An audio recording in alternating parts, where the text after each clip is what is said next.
Si tu regardes cette vidéo chaque matin, rien ne pourra t'arrêter.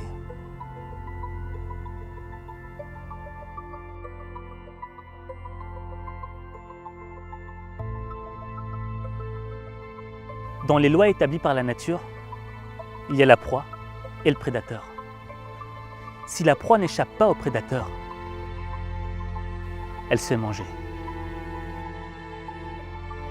La proie doit donc faire en sorte de tout mettre en œuvre pour ne pas se faire attraper, pour survivre, que ce soit sur terre, dans les airs,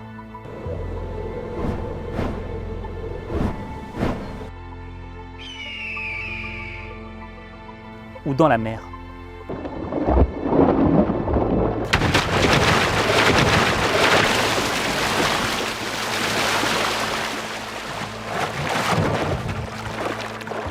C'est une loi qui est inscrite dans le monde depuis la nuit des temps. Tu ne peux pas aller contre ça. Et pourtant, en Californie, on a capté des images exceptionnelles d'une rencontre entre un puma et un jeune cerf mulet. En général, les pumas s'attaquent à des proies qui sont beaucoup plus grosses. Des cerfs adultes, des sangliers, des élans. Ils s'attaquent même à des jaguars et à des ours.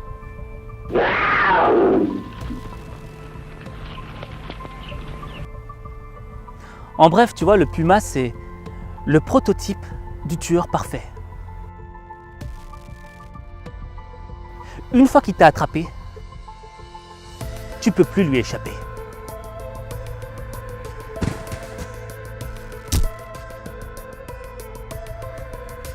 Donc, quand le puma voit le cerf, il est en confiance.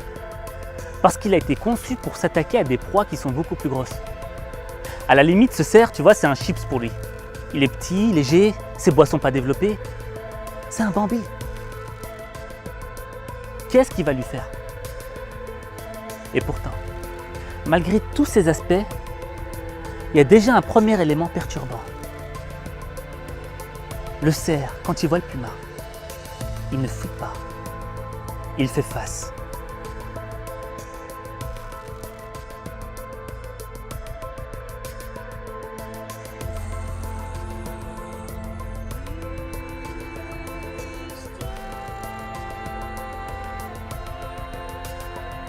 D'instinct, il devrait s'échapper. C'est censé être une proie. Même nous, les humains, lorsqu'on est en présence du danger, instinctivement, on court.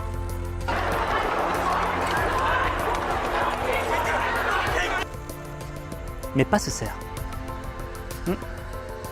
Lui, il a décidé de faire face au danger. Et quand tu regardes le puma, lui-même a l'air perturbé, il se sent perdu.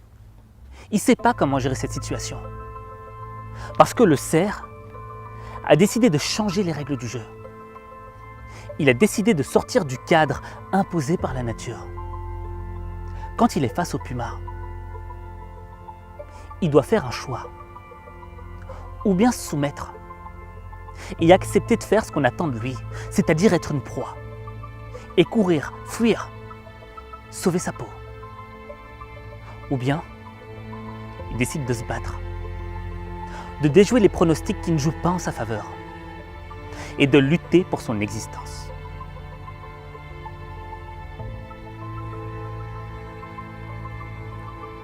Le cerf a fait son choix. Il a fait le choix du combat. Et là, le puma attaque. Mais le cerf se défend comme il peut. Coûte que coûte, vaille que vaille, il ne lâche rien. Il refuse de se faire manger. Il refuse de subir.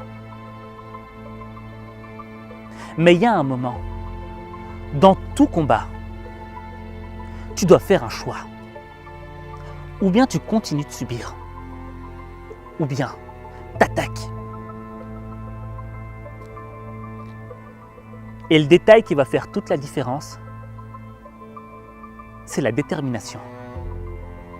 C'est pas le plus fort qui gagne, c'est le plus déterminé. C'est celui qui a une raison profonde pour aller jusqu'au bout. Quand tu regardes le puma, sa raison c'est quoi? Remplir son ventre. Mais quand tu regardes le cerf, sa raison à lui, c'est de vivre, c'est de continuer à exister. Alors peut-être que le cerf ne fait pas le poids face au puma. Il n'a pas de canine, il n'a pas de griffes, il n'a pas de bois développé. Mais il ne s'est pas arrêté sur ce qu'il n'avait pas. Il a décidé de se battre avec les armes qu'il avait. Ouais.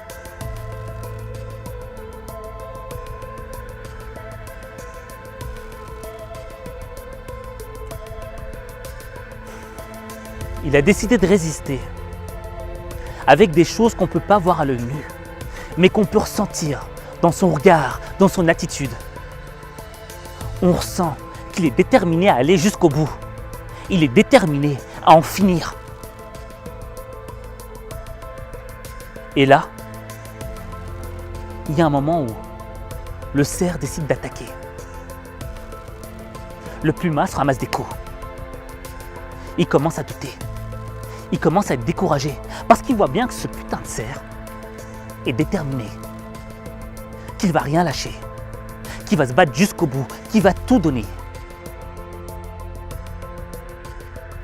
Même s'il paraît plus faible, même s'il semble qu'il n'a pas les moyens de s'en sortir. Ce cerf a décidé de s'en sortir. Il a décidé de vivre. Il a fait le choix de ne plus subir. Et il a remporté la victoire.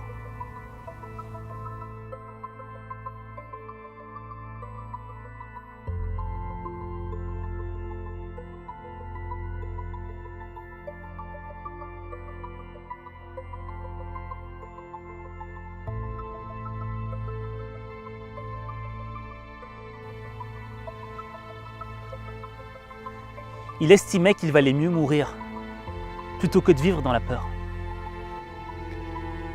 Parce que tu vois, il aurait pu jouer son rôle de proie. Il aurait pu s'échapper dans la forêt et trouver un petit coin tranquille. Mais il aurait vécu le reste de son existence dans la peur. Dans la peur qu'un jour, le puma l'attrape. Et tu le ressens dans son attitude. Il refuse d'être une victime. Même s'il avait peut-être la frousse, tu vois. Il ne s'est pas laissé paralyser par la peur. Il n'a pas laissé la peur le dominer. Parce que la peur, elle met des coups de couteau dans le dos de tes rêves. La peur, c'est un frein à ta vie.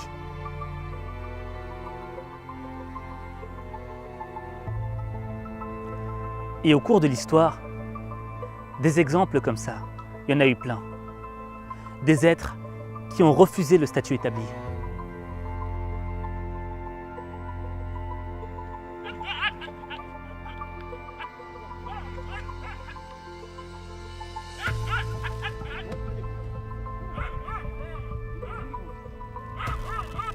Qui ont refusé de faire ce qu'on attendait d'eux.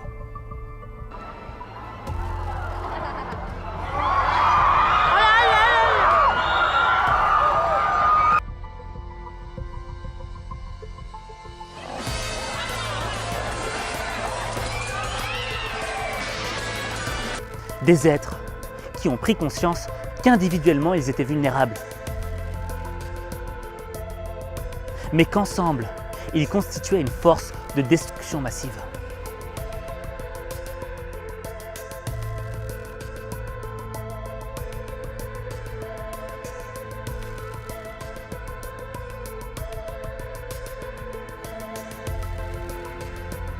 C'est juste une question de prise de conscience.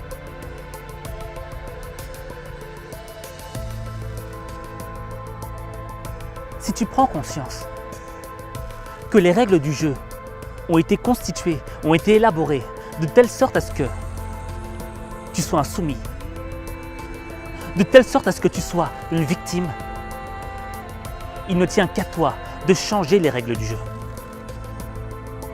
Il ne tient qu'à toi de changer les règles du jeu.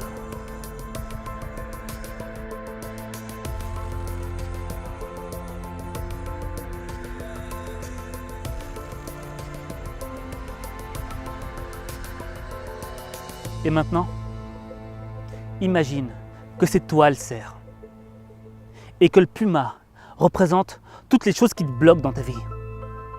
Toutes ces choses qui te semblent insurmontables. Toutes ces lois qu'on a intégrées dans ton cerveau. Tu pourras jamais le faire, t'es pas assez bon. T'es trop vieux, trop jeune. Laisse tomber, c'est pas le moment, c'est pas fait pour toi. Qu'est-ce que tu vas faire? Est-ce que tu vas te soumettre à ces lois?